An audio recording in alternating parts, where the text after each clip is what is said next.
la gran prensa internacional ha logrado imponer una especie de tesis de que en Venezuela hay una guerra civil. A mi juicio, no hay ninguna guerra civil. Una guerra civil es 50% de una población armada contra la otra. Claro. Eso no es lo que está ocurriendo en Venezuela. En Venezuela está ocurriendo otra cosa, en la cual ni siquiera podríamos llamar lo de Maduro, lo de Diosdado, darle el examen una dictadura. Ni siquiera una dictadura militar. De esas clásicas que hubo en el continente, incluido en Venezuela. Que además aquellas dictaduras con relación a esta cosa, esta basofia que hay en Venezuela, al menos construían, eran dictaduras que construían países. ¿Qué es lo que hay en Venezuela? En Venezuela lo que tenemos es un grupo de lacayos. En Venezuela existe un conflicto internacional no declarado. En Venezuela hay un régimen, hay una invasión que se ha enraizado en nuestro país y que ahora pretende consolidarse con la dictadura, la constituyente constitucional. Entonces estamos enfrentando el 90% de los venezolanos a una invasión. Y esa invasión cuenta con apoyo internacional, que fue lo que pasó cuando el año 2016 teníamos arrinconado al régimen, cuando perdió por paliza en las elecciones de la Asamblea Nacional, estamos hablando de diciembre del 2015, el gobierno cubano dio orden de que no iba a haber más elecciones, y no hubo más elecciones. Es la verdad.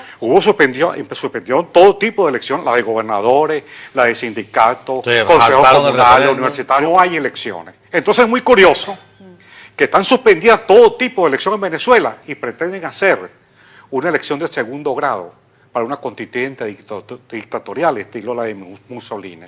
Hoy el Tribunal Supremo suspendió la elección directa, facilitándole a él que él va a tener una asamblea, una constituyente, con 500 miembros, de los cuales el lacayo Maduro, tiene en el buche 250 constituyentes. Él arranca con 250 ya. Claro, y ya arranca, ¿no? Para que ustedes vean. Sí, sí. Además, la propia fiscal del Ministerio Público dijo que eso era ilegal. Ahora, ¿qué es lo que tenemos? Estamos enfrentando un pueblo desarmado a una invasión. Cuando se suspendieron todas esas elecciones, ocurrió que se montó una geopolítica mundial, donde estaba el gobierno de Cuba, desde luego, la Internacional Socialista, el Vaticano, Obama y los chulos que tenemos en América, Samper, Leonardo Fernández y el otro, para imponernos. En el momento que teníamos arrinconado a Maduro con su nacionalidad, que no es venezolano, que nació en Colombia, que de 1830, cuando se creó la República, esta fecha, es el único extranjero que ha ocupado la presidencia mediante un complot internacional, que es la muerte, el asesinato en Cuba de Hugo Chávez y el complot para imponer a Maduro. Entonces, teníamos arrinconado al régimen con la nacionalidad de Maduro, por otro lado, con el referéndum revocatorio, más adelante las gobernaciones, y la geopolítica nos inventó la mesa de diálogo. En el momento en que el 1 de septiembre, y por eso a mí me molesta tanto, cuando se habla mal del pueblo venezolano, que no tiene conciencia, ¿cómo que no? 1 de septiembre había más gente que el 11 de abril del 2002. Así es. Ya han pasado tantos años. Eso es cierto. Toda la razón. ¿Cómo es eso, chicos? Aquí hablando mal del pueblo venezolano, un pueblo valeroso que ha estado en las calles. Es verdad. Bueno, entonces la mesa de diálogo nos la impusieron. ¿Qué pasó con eso? Que le dieron tiempo a la narcotiranía de recuperarse. Y la Guardia Nacional, que en ese momento tenía 30.000 efectivos, pasó a 70.000. ¿De dónde salieron los 40.000 efectivos nuevos? Los peores delincuentes, tipos asesinos de no sé cuántos muertes. El hombre nuevo. El hombre nuevo. Guerrilleros de la FARC, que están en Venezuela hace mucho tiempo, con cédula venezolana, pasaron a engrosar las filas de la Guardia Nacional y, por supuesto, oficiales del gobierno cubano, de las Fuerzas Armadas cubanas, que se han detectado. Y los sirios de los pasaportes no estarán ahí. Bueno, también. Y más grupos de árabes que hay a lo largo de toda Venezuela. Entonces, tú tienes una invasión ahí. Por eso es que, mira, la Guardia Nacional en Venezuela, cuando reprimía, lo que te da era un peinillazo, o una bomba, pero no esto que estamos viviendo, esta besanía esta forma de actuar que queman apartamentos y actúan en guerra como si estuvieran frente, porque efectivamente estamos en una guerra contra un ejército invasor. La mayoría del pueblo venezolano es desarmado. Entonces tenemos un conflicto internacional. Pero si la Guardia Nacional está en eso, Pablo, entonces ¿qué pasa con el ejército?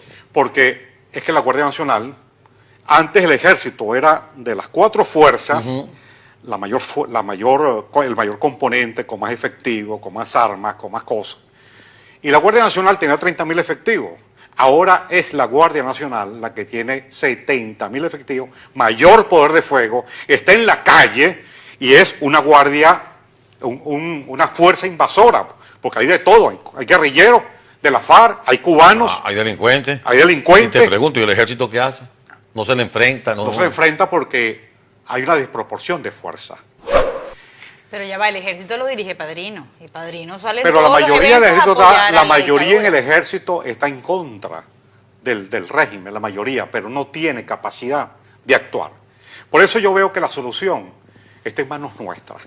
Y por eso yo le pido... Si son 70.000 en la Guardia Nacional, en el ejército son en este menos, momento. mucho menos. Y además es los oficiales del cubano que tienen el control del DARFA, donde están las armas.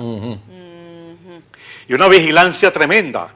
Es decir, la invasión cubana que comenzó poco a poco llegó a controlar los estamentos claves de la fuerza, no solamente de la Fuerza Armada del país, controlan registros, notarías, puertos, aeropuertos, el alto mando militar, tienen la data civil, el registro civil, está en Cuba, frente a Miraflores, que es el palacio, para los que no son venezolanos. En el Palacio de Miraflores está sentado en la silla presidencial, el presidente de la República. Frente está el Palacio Blanco. Ahí hay un gobierno paralelo cubano. Ahí. Y tienen la sala situacional en el CDI de Chuao. Y también hay un cable submarino desde Catialamar, desde La Guaira hasta Cuba. Ah, no, ese sí lo había montado con el pretexto de que iban a mejorar la internet en Cuba. Entonces, siendo así, que hay un conflicto internacional no declarado, oye, no pueden ahora, y se lo digo al señor Almagro con todo respeto, porque el señor Almagro ha sido consecuente. Este es un problema de interpretación. Sí. Pero a otros yo se los digo, del gobierno de América, en Venezuela no nos pueden imponer unas elecciones generales, porque la lucha en Venezuela no es por democracia. La lucha en Venezuela es que nosotros perdimos la república, que el petróleo está en manos de los chinos, de los rusos, que las fronteras están en manos de la FARC y explotan coltán, o explotan oro, diamante y uranio, que se lo están llevando desde el Conviasa en la época de Chávez hacia Irán y hacia Corea del Norte, y comenzaron un proyecto de montar una base misilística en Paraguaná. Caballero, hasta un escudo misilístico lo han estado contratando. Entonces, ¿qué hace el gobierno de Estados Unidos, chicos? Entonces nos quieren imponer elecciones generales como si estuviéramos en Venezuela en una democracia. No, señores. Venezuela tiene que resolver el problema de recuperar su soberanía, como dijo el almirante Betancourt. Este es un problema de lucha por la independencia. Y le quiero decir a Raúl Castro, que es el que manda en Venezuela, que no se equivoque con el pueblo venezolano. Y los gobiernos que lo siguen, porque si en la época de la independencia al pueblo de Venezuela, que con su ejército libertador liberó a Boyacá, a Colombia, a Venezuela, a Ecuador, a Perú y Bolivia, y fue el pueblo que más sufrió. Perdimos la mitad de la población. El ejército Bolívar, cuando llegó en 1827 a Caracas, la última vez que fue, era un pueblo fantasmal. Muchos de los venezolanos tuvieron que irse y otros murieron en la guerra. La mitad de la población. Y le digo a Raúl Castro y a todos aquellos que no se equivoquen con el pueblo de Venezuela, si tenemos que perder la mitad de la población, lo haremos, chicos, otra vez. Pablo Medina, muchísimas gracias por venir. Muchas gracias. Gracias, como siempre, con la película absolutamente clara de lo que está pasando.